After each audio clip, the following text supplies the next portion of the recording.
Hello and welcome to today's content, which will be on Lilyth, her summer version. And yeah, since she has been announced and out already, without further ado, let's begin.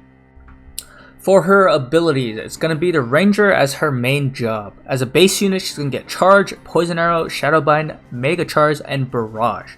Keep in mind, because of her master ability, her barrage turns into a 100% hit chance. You do not need any passive or abilities. This is just set for her in stone once you have her master ability. Very nice to have. Her limit break is going to be beach attack, exclamation point. And in my opinion, very good. So it's going to lower their missile resistance by 38% for 3 turns for the target. This is also single target, by the way. Does a good amount of damage and immobilizes. Most importantly, it's going to be the missile imperil resistance. We don't really have this, but with her having it, it's kind of like unique in that sense. That means she's going to be almost guaranteed to deal damage. Very nice to have. For her EX upgrades, the Mega Charge is going to turn into Drain Charge, which is not only getting rid of the cast time, lowers the AP cost, and it drains. So it does heals for 30% of the damage dealt. Very nice to have. Armor Break Arrow is going to be AoE. It decreases the defense by 30 for targets, deals damage, and then increases her own defense by 15. Pretty good.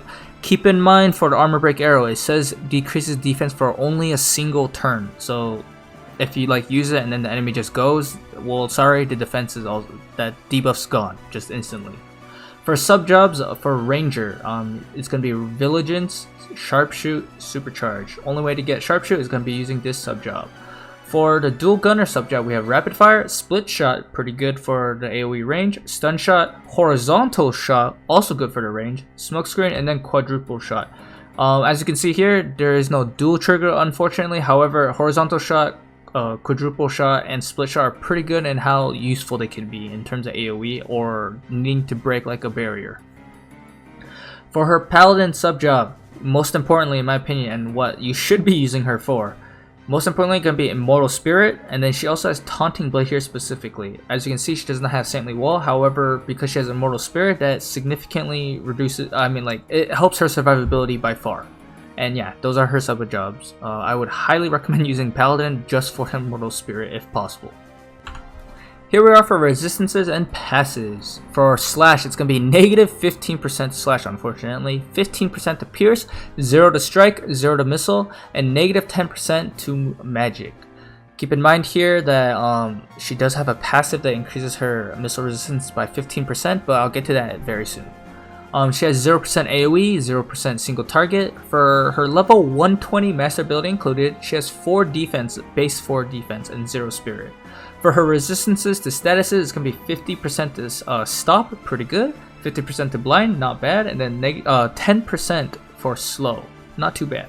For her master ability, it's going to upgrade the skill Barrage. As I told you earlier, it gives Barrage a 100% hit percent chance, which is very nice to have.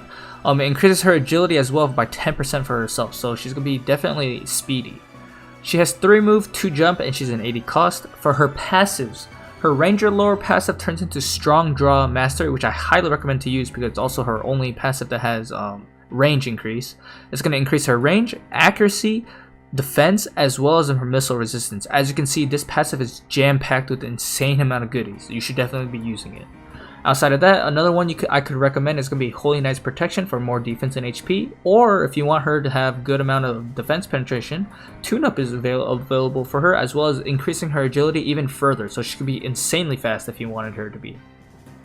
For Nation Flex, as much as she is missing her mono element buff and she needs damage, I do believe the other passives kinda they have more value over just increasing like missile attack or like having a cast time reduction when she doesn't even have too many cast times overall. So yeah, that's why those are in Nation Flex for Missile Mastery and Focus. For her reaction abilities, I really don't need to say anything but use Reflex. That is one of the most broken reaction abilities ever. Reflex is insanely good. You should definitely be using it. So here we are, our Lilyth summer rating out of 5, and I gave her kind of like Summer Katone a 3.5 out of 5, and I'll explain why. For the pros, she's able to be at a base of 16 defense with her passive, the Strong Draw Mastery, very good. She has Immortal Spirit on a sub-job, insanely good, especially for like a squishy unit. She doesn't have too much survivability outside of her defense. She is able to be a very defense tanky unit due to her passives and ability. Her Barrage has a 100% hit, meaning she is going to be very effective against evasion units. She has a Missile Imperil on her limit break, which means she is guaranteed to deal damage. It does not matter like what you are, and she has good defense penetration, so you know what that means. She is going to be doing damage. She might not one-hit KO you, but she will be consistently doing good damage.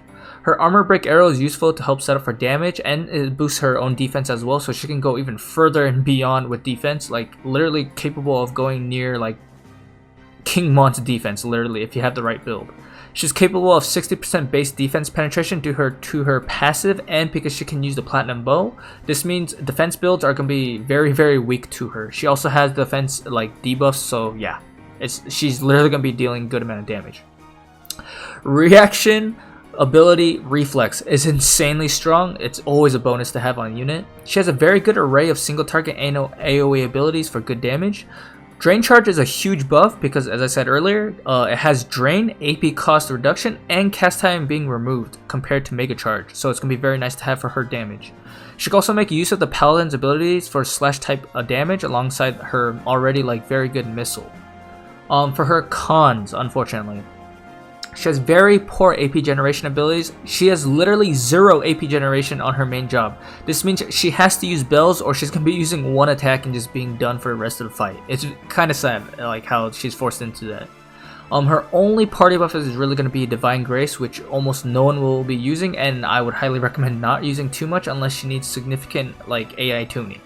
She has no mono team master ability, meaning she doesn't have too much synergy in helping herself and her teammates for a little bit more survivability and or damage in like her master ability alone. Because her master ability also does not directly increase her damage potential, like I mean like there's no elemental damage, there's no missile attack up like Frederica has, such as that means she will actually lack damage compared to others. She has more guaranteed damage because of her Missile Imperil as well as like high defense penetration. However, she's not going to be like one-shotting units like Black Rogue Helena does. Like her potential is not the highest, but she will do consistent damage at least. She's also vulnerable to disable as she has resistance to stop at least, but she's still vulnerable to disable, which is going to be kind of important in general. She's also very weak to defense, debuffs, and penetration. As you saw earlier, she has a good amount of defense. However, her resistances are pretty like abysmal. She is going to be very weak to anyone that has good defense penetration, even if she has resistances for it. She has only 2 party utilities, which is going to be her Missile Imperil Limit Break or her Armor Break Arrow. Unfortunately, she really does not have other setups for her teammates, like outside of like just status elements and debuffs that she can try and help provide.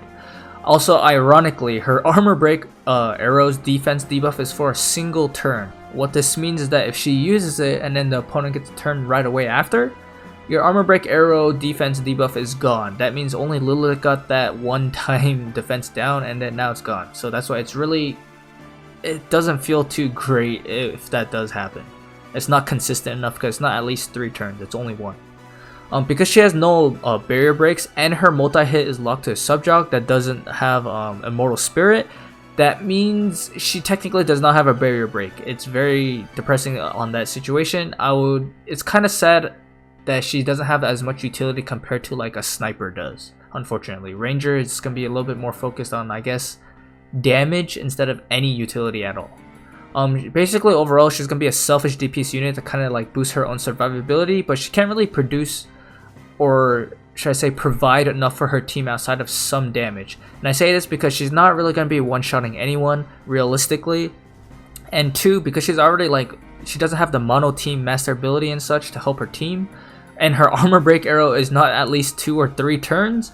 A lot of her usability keeps going down the drain. As much as she has like unique stuff such as like Immortal Spirit as a archer, like she has very good defense penetration, she has Missile Imperil, she has so many downsides as well compared like to other units in the like, especially as we keep continuing in the future. She has kind of an outdated kit, and I was kind of hoping that she had a little bit better how do I say, like, just a better EX overall to kind of help her, or a global buff to give her a master ability.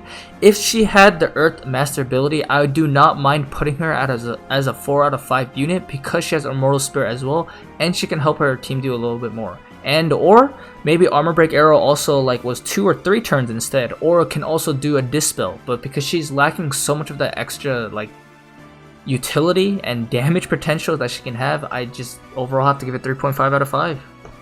For her TMR chase rating, I gave it 3 out of 5. I might have considered putting it even lower, however, because of its potential in live PvP, I just could not. It's going to be called Lilyth Sunglasses, accessory type, 288 HP, not too much, 15 accuracy, not bad.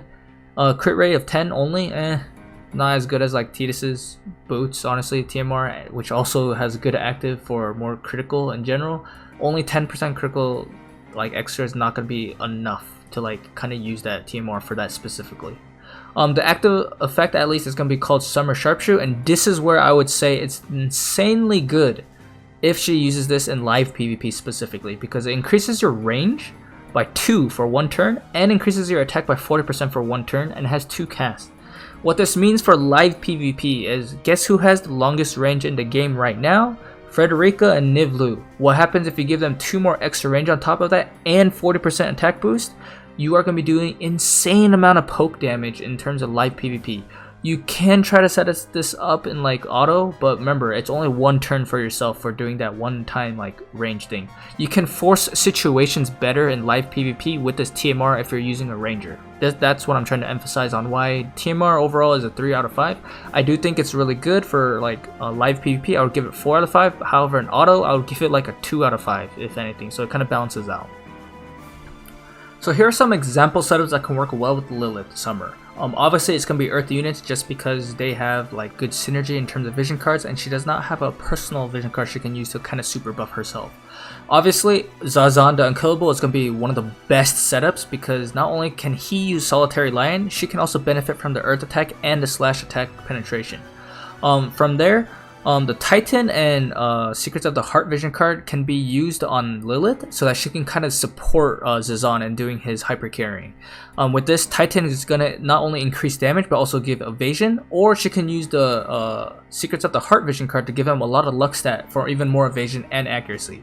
It really depends on your setup, but it could be potentially a very, very good setup.